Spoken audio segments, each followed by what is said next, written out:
Good morning students. आज हम लोग NCERT class 10th chapter pair of linear equation in two variables से exercise 3.2 का क्वेश्चन नंबर 2 को कंप्लीट करने जा रहे हैं। क्वेश्चन नंबर 1 में हम एक क्वेश्चन को बना दिए हैं और क्वेश्चन नंबर 1 में एक जो दूसरा क्वेश्चन है आप उसको बनाने का अपने से प्रयास कीजिएगा। क्वेश्चन नंबर 2 कहा जा रहा है क्या कि on comparing the ratios a1 by a2, b1 by b2 and c1 by c2 find out whether the lines representing the following pair of linear equations intersect at a point are parallel coincident। क्या क्या? intersect, parallel और coincident।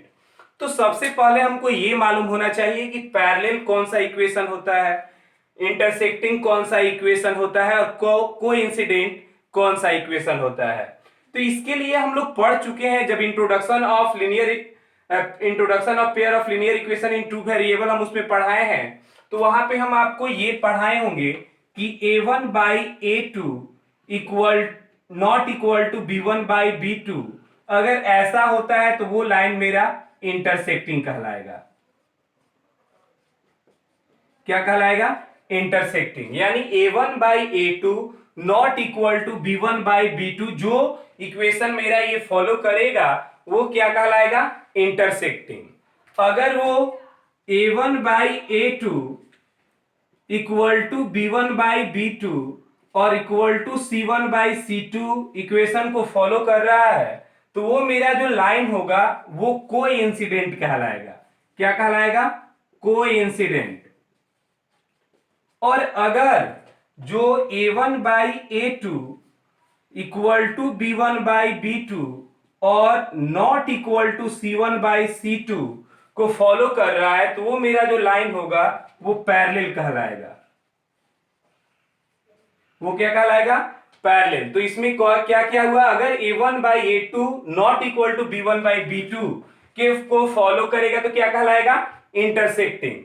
यदि a1 by a2 equal to b1 by b2 equal to c1 by c2 इसको follow कर रहा है तो वो कोइंसिडेंट। और यदि a1 by a2 equal to b1 by b2 और not equal to c1 by c2 को फॉलो कर रहा है तो वो मेरा क्या होगा? Parallel lines. सब में इंटर लाइंस अपना जोड़ देंगे हम, इंटरसेक्टिंग लाइंस, कोइंसिडेंट लाइंस और ये क्या हो जाएगा? Parallel lines. तो वैसे ही हम इसको अब फॉलो करेंगे, चेक करेंगे। जैसे फर्स्ट इक्वेशन, तो सबसे पहले जैसे क्वेश्चन नंबर 1 मेरा क्या है, तो क्वेश्चन नंबर 1 है कि 5x minus 4y plus 8 equal to 0 and 7x minus plus 6y minus 9 equal to 0। ये मेरा क्वेश्चन है। इस क्वेश्चन में हम करेंगे क्या? ऑन कंपेयरिंग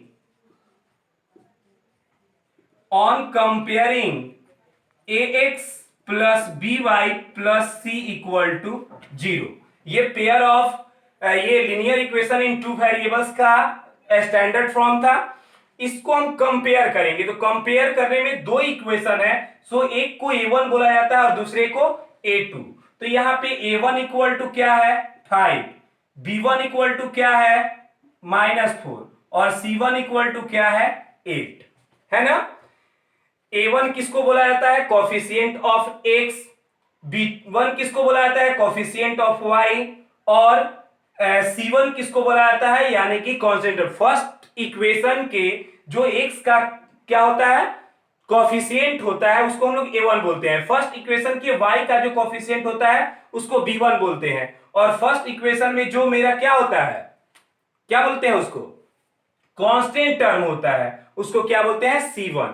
वैसे ही सेकेंड के जो होता है उसको हम क्या बोलेंगे? a2 equal to b2 equal to क्या हो जाएगा? 6 और c2 इक्वल टू क्या होगा? -9।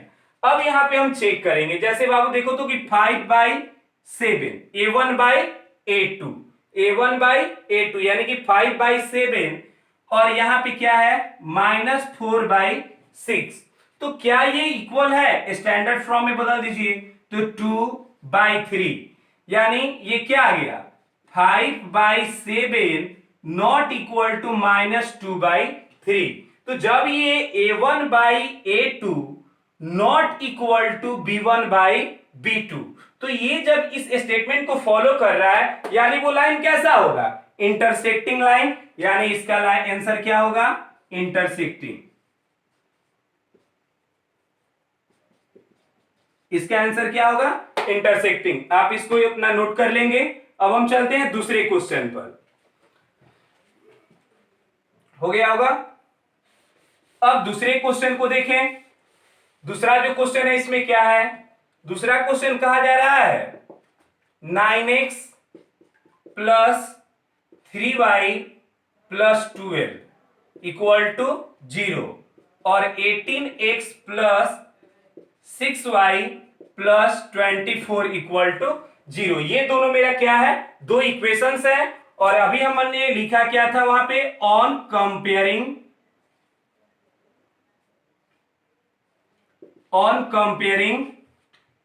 ax plus by plus c equal to 0। बाबू कंपेयर करो तो क्या आएगा यहाँ पे, a1 equal to 9, a2 equal to 2 को नीचे लिखिएगा, सॉरी a1 इक्वल टू आ गया, a1 क्या होता है, कॉफिशिएंट ऑफ x, यानी कि इक्वेशन 1 के जो कॉफिशिएंट ऑफ x होता है उसको हम क्या बोलते हैं, a1, और जो कॉफिशिएंट ऑफ y होता है उसको क्या बोलते हैं, b1, और इसको जो कांस्टेंट टर्म होता है उसको क्या बोलते हैं, c1। सो ऐसे ही अगर हम इसको निकालें तो a2 equal to 18, b2 equal to 6 and c2 equal to 24 हो गया। अब यहां से आप कंपेयर कीजिए। तो कंपेयरिंग करने के बाद हम इसको क्या करेंगे, इस रूप में ढालेंगे, किसको ये फॉलो कर रहा है। तो इसको फॉलो कराने के लिए हम क्या लिखेंगे, अब 9 बाई 18, तो 9 बाई 18, 3 बाई 6 और 12 बाई 24। देखिए तो 9 2 जा 18 यानी कि 1 बाई 2, 3 2 जा 6 यानी कि 1 बाई 2, और 12 2 जा 24 यानी कि 1 बाई 2। तो 1 by 2 equal to 1 by 2 equal to 1 by 2, यानी क्या हो गया, ये a1 by a2 equal to b1 by b2 equal to c1 by c2, यानी a1 by a2 equal to b1 by b2 equal to c1 by c2 जब होता है तो वो लाइन क्या कहलाता है, कोइंसिडेंट। और कोइंसिडेंट लाइन का मतलब आप समझ लीजिएगा जैसे इंटरसेक्टिंग, तो ये इंटरसेक्टिंग लाइन हुआ। कोइंसिडेंट कहने का मतलब कि एक लाइन के ऊपर में दूसरा लाइन, तो ये कैसा बनेगा, इसको हम क्या बोलेंगे, a1 by a2 equal to b1 by b2 equal to c1 by c2, then कैसा होगा, कोइंसिडेंट। कैसा होगा, कोइंसिडेंट। यहां पे क्वेश्चन नंबर 2 आपका सॉल्व हो गया। क्वेश्चन नंबर 3 को हम देखते हैं, अब नोट कर लीजिएगा।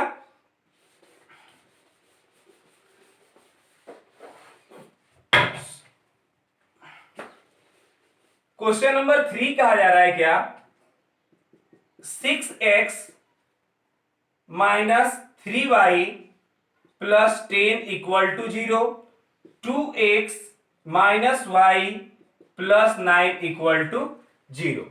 अब इसको चेक किया जाए तो हम फिर क्या लिखेंगे यहां पे, ऑन